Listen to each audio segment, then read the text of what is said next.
Hi everybody. Tonight, I meant to get this done earlier today, but I ended up working through my lunchtime, and that normally is when I get time to read. So I haven't gotten time to stop until tonight, so it's going to be a late upload, but we'll still do this chapter. Today I'm going to be reading Genesis chapter 11, the Tower of Babel. I'm sure almost everybody's heard of the Tower of Babel. So let's find out what it is. Alright. And the whole earth was of one language and of one speech. And it came to pass, as they journeyed from the east, that they found a plain in the land of Shinar, and they dwelt there. And they said to one another, and they said one to another, Go to, let us make brick, and burn them thoroughly. And they had brick for stone, and slime had they for mortar. And they said, Go to, let us build a city, and a tower, whose top may reach into heaven. And let us make a name, lest we be scattered abroad upon the face of the whole earth. And the Lord came down to see the city and the tower, which the children of men builded. And the Lord said, Behold, the people is one, and they have one language. And this they begin to do, and now nothing will be restrained from them, which they have imagined to do. Go to, let us go down, and there confound their language, and that they may not understand one another's speech.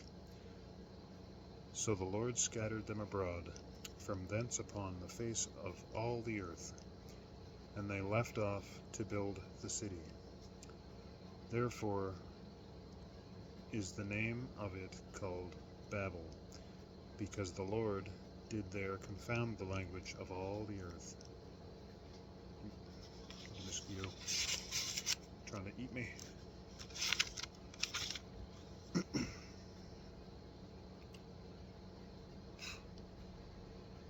Confound the language of all the earth, and from thence did the Lord scatter them abroad upon the face of the earth.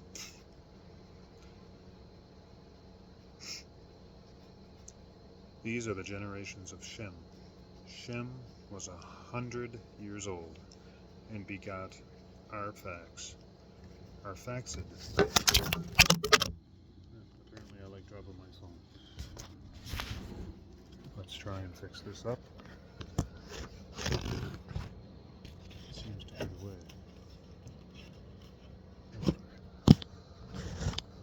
There we go.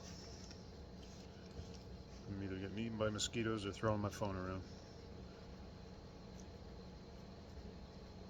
So, he begat Arphaxad 2 years after the flood. And Shem lived after he begat Arphaxad 500 years, and begat sons and daughters. And Arphaxad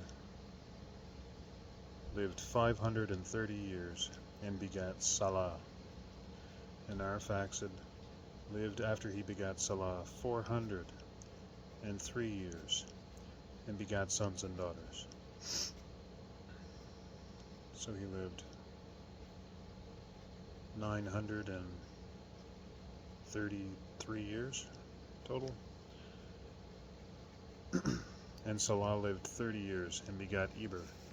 And Salah lived after he begat Eber 403 years, and begat sons and daughters. And Eber lived 430 years, and begat Peleg. Can't believe there's that many mosquitoes here in Canada in October.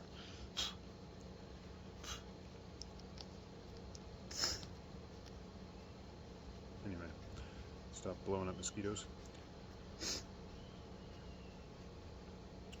And Eber lived 34 years, and begat Peleg. And Eber lived after he begat Peleg 430 years, and begat sons and daughters. And Peleg lived 30 years, and begat Reu. And Peleg, that's what I've been trying not to say the whole time.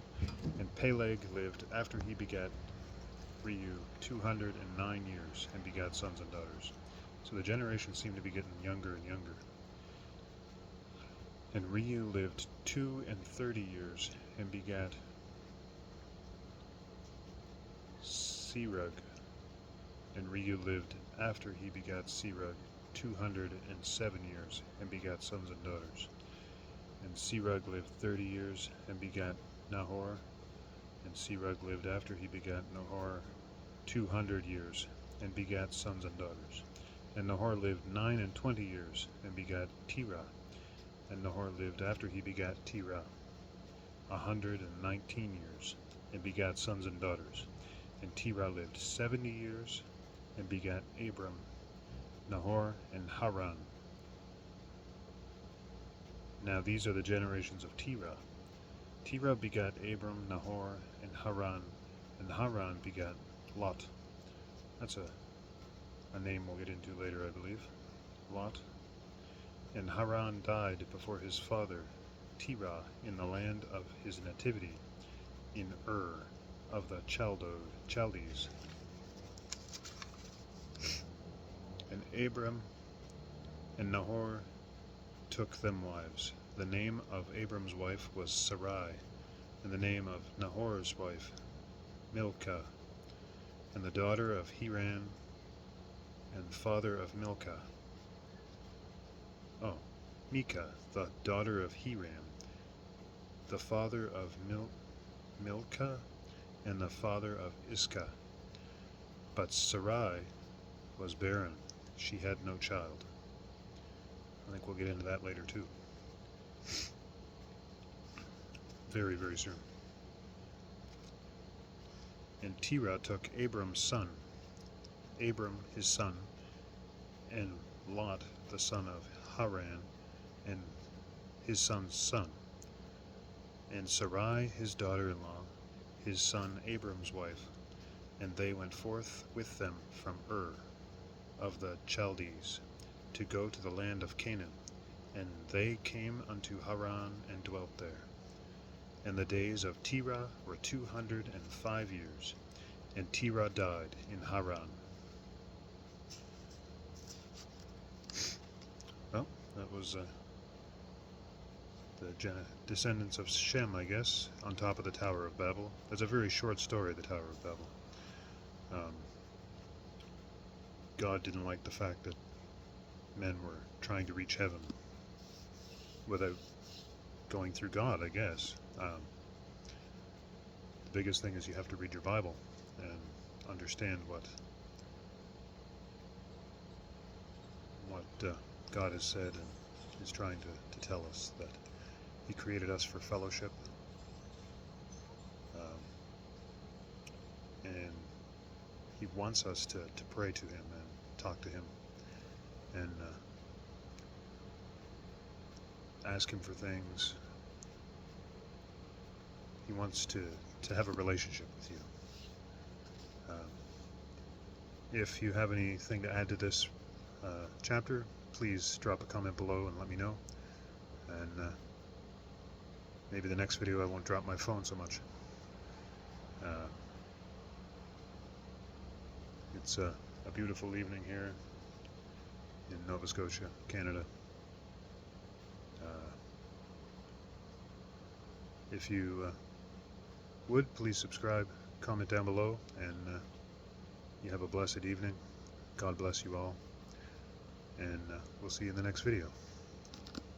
Jesus is King.